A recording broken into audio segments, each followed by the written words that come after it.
Welcome back. आज मैं लाई हूँ पेरी पेरी आलू चीज़ पराठे की रेसिपी, जो कि नॉर्मल पराठे से थोड़ी सी अलग है पर खाने में उतनी ही स्वाद है। यहाँ पर मैंने 4 उबले हुए आलू लिए हैं, जो मैंने उबाल कर फिर ठंडा कर लिया है। इसे बिल्कुल भी ठंडा कर लेना है हमें। अब मैं इन्हें छील लेती हूँ। मैंने यहाँ पर सारे आलू छील लिए हैं, तो अब मैं एक मैशर की मदद से इन आलूओं को मैश कर लूँगी।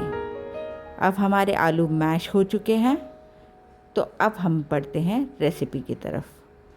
अब मैं एक एक करके सारे मसाले इसमें डालती जाऊँगी, जिसमें पेरी पेरी मसाला तो सबसे ज़रूरी है। साथ ही में मैं यहाँ आधा टीस्पून के करीब अजवाइन डाल रही हूँ और इसमें आधा टीस्पून के करीब गार्लिक पाउडर डाल रही हूँ। इसमें हम ढेर सारा धनिया मिलाएंगे और धनिए के साथ साथ हम आधा चम्मच नमक भी मिला लेते हैं। ध्यान रखिएगा, पेरी पेरी मसाले में भी नमक होता है, तो नमक देख कर डालिएगा। अब हम सारी चीज़ों को मिला लेते हैं। आप चाहे तो इसमें ऑरिगेनो भी डाल सकते हैं, जो आपको पिज़्ज़ा का फ्लेवर देगा पराठों में। तो अब मैंने मसालों को मिला लिया है, तो अब हम इसमें एक सीक्रेट इंग्रेडिएंट डालते हैं, जो कि है ब्रेड क्रम्स, जिससे हमारे मसाले, जब आटे में हम मसाला भरेंगे तो हमारा पराठा बिल्कुल भी नहीं फटेगा, ना ही हमारा पराठा चिपचिपा बनेगा। इसे हम अच्छी तरह से मिला लेंगे और साथ में चीज़ भी मिला लेंगे।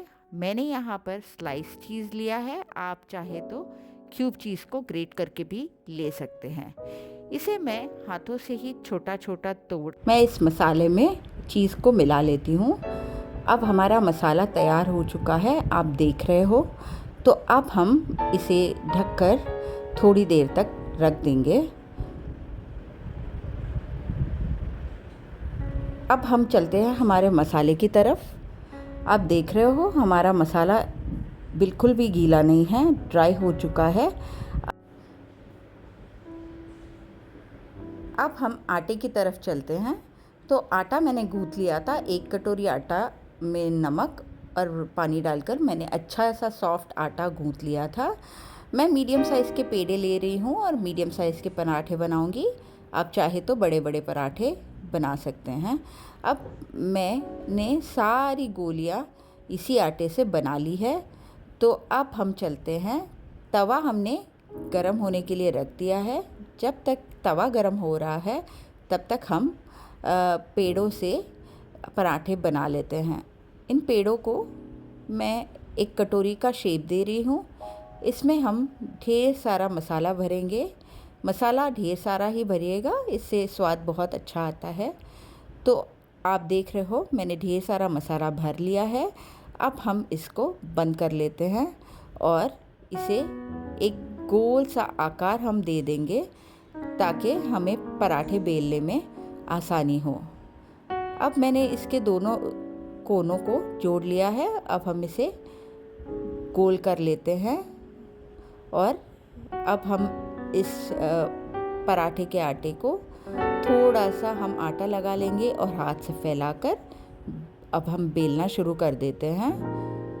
अब देख रहे हो मैं जब पराठे बेल रही हूँ, तो ना तो मेरे पराठे फट रहे हैं ना तो चिपक रहे हैं, क्योंकि हमने इसमें ब्रेड क्रम्स का इस्तेमाल किया है।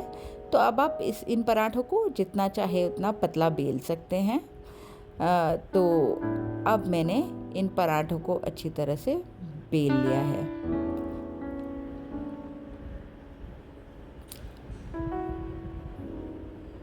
आप देख रहे हो मेरा पराठे बिल्कुल फटे नहीं हैं, ना ही चिपके हैं। तो अब हमारा तवा गरम हो चुका है। इसमें मैं थोड़ा सा घी डाल लेती हूँ, ताकि हमारा पहला पराठा चिपके नहीं। तो अब हम इसमें हमारा पराठा डाल लेते हैं।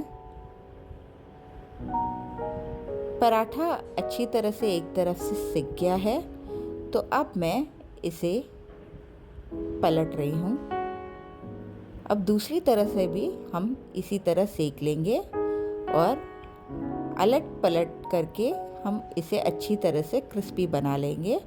आप अगर चाहें तो थोड़ा सा जब पराठा सॉफ्ट होता है तभी निकाल लें। मेरे घर में क्रिस्पी पराठे पसंद किए जाते हैं तो मैं बाहर से इन्हें क्रिस्पी बना रही हूँ। तो मैंने अभी अच्छी तरह से इसमें घी लगा लिया है और मैं दोनों तरफ से इन्हें करारा बना लेती हूँ।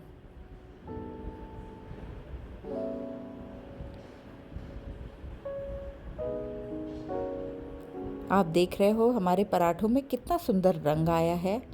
अब मेरे पराठे तैयार है। इस पर मैंने थोड़ा सा बटर लगाया है। मैंने यहाँ पर पराठों को केचप के साथ सर्व किया है। आप चाहे तो ग्रीन चटनी या गार्लिक चटनी के साथ भी सर्व कर सकते हैं। ये पराठे खाने में बहुत स्वाद लगते हैं हमारे नॉर्मल पराठों के मुकाबले। तो आप भी ऐसे पराठे ज़रूर बनाइएगा अपने घर पर और मुझे बताइएगा कि आपको ये रेसिपी कैसी लगी। मेरे चैनल को लाइक और सब्सक्राइब ज़रूर कीजिएगा। Thank you.